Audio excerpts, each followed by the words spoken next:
Hi ಎಲ್ರಿಗೂ ನಮಸ್ಕಾರ. So ನಾನಿವತ್ತು ಲಕ್ಷ್ಮೀ ನಿವಾಸ ಸೀರಿಯಲ್ನ ಭಾವನಾ ಮ್ಯಾಮ್ ಅವ್ರ ಹೇರ್ ಸ್ಟೈಲ್ನ ಟ್ರೈ ಮಾಡ್ತಾ ಇದ್ದೀನಿ. ಸೊ ಬನ್ನಿ ಟ್ರೈ ಮಾಡೋಣ.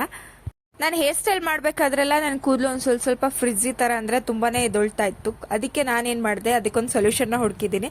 ಸೊ ಸೋಟ್ರು ಬ್ರ್ಯಾಂಡ್ ಇಂದ ಹೇರ್ ಸ್ಟಿಕ್ ನ ತರಿಸ್ಕೊಂಡಿದ್ದೆ. ಇದು ಮಾತ್ರ ತುಂಬಾನೇ ಚೆನ್ನಾಗಿ ವರ್ಕ್ ಆಗುತ್ತೆ ಅಂತಾನೆ ಹೇಳ್ಬೋದು. ಜಸ್ಟ್ ನೀವು ಈ ತರ ನಾವು ಎಲ್ಲೆಲ್ಲಿ ಹೇರ್ ಸ್ಟೈಲ್ ಮಾಡಬೇಕು ಅದ್ರ ಮೇಲೆ ಈ ತರ ಅಪ್ಲೈ ಮಾಡೋದ್ರಿಂದ ಕ್ಲೀನ್ ಆಗಿ ನಮ್ಮ ಕೂದಲು ಕೂಡ ಕೂತಿರುತ್ತೆ.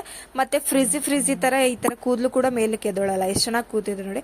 ಸೊ ಆಮೇಲೆ ಈ ತರ ಹೇರ್ ಸ್ಟೈಲ್ ನ ರೊಟೇಟ್ ಮಾಡ್ಬಿಟ್ಟು ಹಿಂದಕ್ಕೆ ಹೇರ್ ಪಿನ್ ಇಂದ ಸೆಕ್ಯೂರ್ ಮಾಡ್ಕೊಳ್ಳಿ. ನೋಡಿ ಎಷ್ಟು ಚೆನ್ನಾಗಿ ಹೇರ್ ಸ್ಟೈಲ್ಸ್ ಕೂತಿದೆ ಅಂತ. ನಾನು ವಿಡಿಯೋದಲ್ಲಿ ಹೇಗೆ ತೋರಿಸ್ತಾ ಇದ್ದೀನಿ ಆ ತರ ಹೇರ್ ಸ್ಟೈಲ್ ಮಾಡ್ಕೊಳ್ಳೋದ್ರಿಂದ ನಿಮ್ಗೆ ಹೇರ್ ಕ್ಲೀನ್ ಆಗಿ ಸೆಟ್ ಆಗುತ್ತೆ ಮತ್ತೆ ಕ್ಲೀನ್ ಆಗಿ ಕುತ್ಕೊಳ್ಳುತ್ತೆ ಕೂಡ. ನೀವೇನಾದ್ರೂ ಹೂ ಮುಡ್ಕೊಳ್ಳೋದಿದ್ರೆ ಯು ಪಿನ್ ಸಹಾಯದಿಂದ ಮುಡ್ಕೊಳ್ಳಿ. ಯಾಕಂದ್ರೆ ಯು ಪಿನ್ ಅಲ್ಲಿ ನೀವು ಹೂನು ಕೆಡಲ್ಲ ಮತ್ತೆ ಹೂ ಕ್ಲೀನ್ ಆಗಿ ನಿಮ್ಗೆ ತುಂಬಾನೇ ಚೆನ್ನಾಗಿ ಕಾಣಿಸ್ತಾ ಇತ್ತು ಈ ತರ ಹೂ ಮುಡ್ಕೊಂಡ್ಮೇಲೆ. ಈ ಹೇರ್ ಸ್ಟೈಲ್ ಹೇಗೆ ಕಾಣಿಸ್ತಾ ಇದೆ ಮತ್ತೆ ಹೇಗಿತ್ತು ಅಂತ ಕಮೆಂಟ್ ಮಾಡೋದನ್ನ ಮರಿಬೇಡಿ. ಮತ್ತೆ ಈ ತರದೇ ವಿಡಿಯೋಸ್ಗೋಸ್ಕರ ನನ್ನ ಪೇಜ್ ನ ಫಾಲೋ ಮಾಡ್ಕೊಳ್ಳಿ. ಮತ್ತೆ ನೆಕ್ಸ್ಟ್ ಯಾರ್ದು ಹೇರ್ ಸ್ಟೈಲ್ ಬೇಕು ಅಂತ ಕಮೆಂಟ್ ಮಾಡಿ.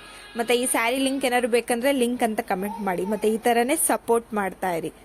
Thank you.